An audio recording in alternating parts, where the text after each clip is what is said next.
Good morning everyone, I am Nirmala Soni. Today we will continue chapter number 4। आज हम chapter number 4 को continue रख रहे हैं। देखो, हमने कल पढ़ा था कि लेखक कहाँ जाना चाहते थे, कन्याकुमारी की यात्रा करने के लिए, है ना। तो वो जब जाते हैं बस की जरिए जाते हैं, तो वो कहाँ तक पहुँचे थे, तिरुवनंतपुरम तक पहुँचे थे। और उनके साथ कौन गए थे, हरीश वर्मा। उसके आगे का आज हम रीड कर रहे हैं।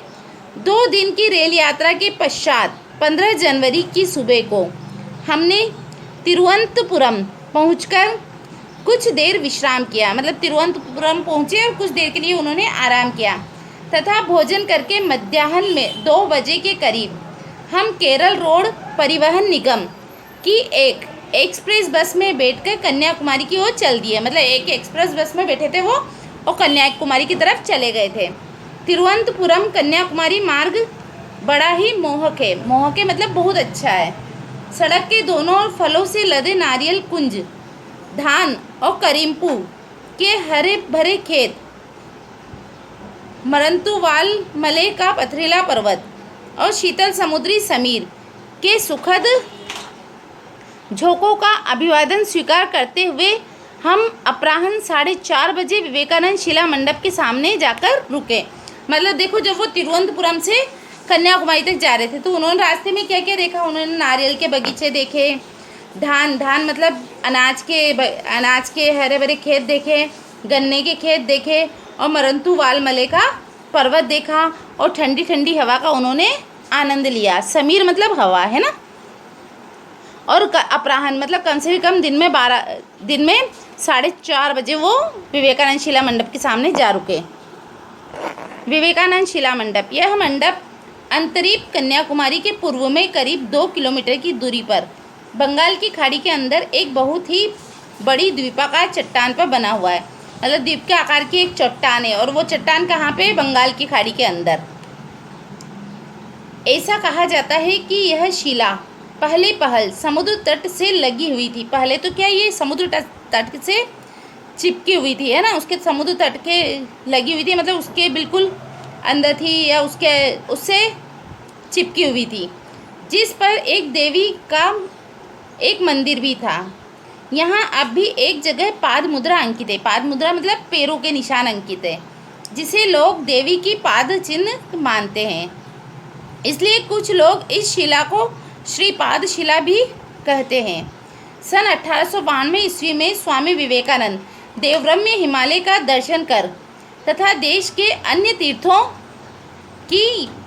तीर्थों का भ्रमण करते हुए अंतरम कन्याकुमारी पहुँचे। मतलब 1892 ईस्वी में जो स्वामी विवेकानंद है ना, वो हिमालय गए थे। हिमालय कैसा पर्वत है, जहाँ पे देवता भी आते हैं, है ना, ऐसा पर्वत है। और पूरे जहाँ पे भी तीर्थ स्थान है उनका भ्रमण करके वो कहाँ पे पहुँचे, कन्याकुमारी पहुँचे। आध्यात्मिक प्रचारार्थ अमेरिका प्रस्थान से पूर्व वे कुछ दिनों तक यहाँ चिंतन करते रहे। कौन, स्वामी विवेकानंद। मतलब वहाँ पे उनको आध्यात्मिक प्रचार के लिए जाना था, आत्मा से संबंधित व्यवहार, आध्यात्म से संबंधित ज्ञान देने, है ना, के लिए अमेरिका जाना था। तो उससे पहले वो कुछ समय के लिए कहाँ रुके, वो विवेकानंद शिला के वहाँ। इस घटना के बाद जिस शिला पर बैठकर स्वामी जी ने आत्मज्ञान प्राप्त किया उसे विवेकानंद शिला के नाम से याद किया जाता है। सन 1962 से 63 ईस्वी में स्वामी जी की जन्म शताब्दी के सुअवसर पर लगभग 25 लाख रुपए की लागत से यहाँ पर लाल पीले रंगीन पत्थरों से निर्मित एक बहुत ही सुंदर कलात्मक मंडप बनवाया गया, जो करीब 26 मीटर लंबा और 12 मीटर चौड़ा है। देखो, 1962 से 63 ईस्वी में क्या हुआ, स्वामी जी की जन्म शताब्दी मतलब उनके बर्थडे के दिन करीब लगभग 25 लाख रुपए लगा था खर्चा, है ना। 25 लाख रुपए के खर्चे से लाल पीले पत्थरों से एक मंडप बनवाया गया कलात्मक, और करीब 26 मीटर लंबा और 12 मीटर चौड़ा है वो। इसकी मेहराब 20 मीटर ऊंची है। मेहराब मतलब मैंने आपको बताया था, वो धनुषाकार आकृति बनी रहती है ना, दरवाजे के ऊपर। तो इसकी मेहराब 20 मीटर ऊंची है, जिसके नीचे परिव्राजक मुद्रा में खड़ी 3.25 मीटर ऊंची काले चमकीले पत्थर की भव्य मूर्ति यहाँ आए दर्शकों को सहज ही अपनी ओर आकृष्ट कर लेती है। मतलब उसके उन मेहराबों के नीचे एक 3.25 मीटर की एक काले चमकीले पत्थर की मूर्ति बनी हुई है। वो क्या करती है, दर्शकों को अपनी ओर आकर्षित करती है। इस मंडप में विवेकानंद के मुख्य मंडप के अलावा 2 और मंडप भी है, ध्यान मंडप और श्रीपाद मंडप। तमिल भाषा में मंडप अथवा मंडपम स्मारक को ही कहते हैं। किसको कहते हैं? मंडप और मंडपम किसको कहते हैं? स्मारक को। समुद्र के अंदर बने इस मंडप तक पहुंचने के लिए यात्री को तट से एक शिला तक की यात्रा नाव में बैठकर करनी होती है। मतलब तट से लेके शिला तक पहुंचने के लिए यात्री को नाव में बैठना पड़ता है।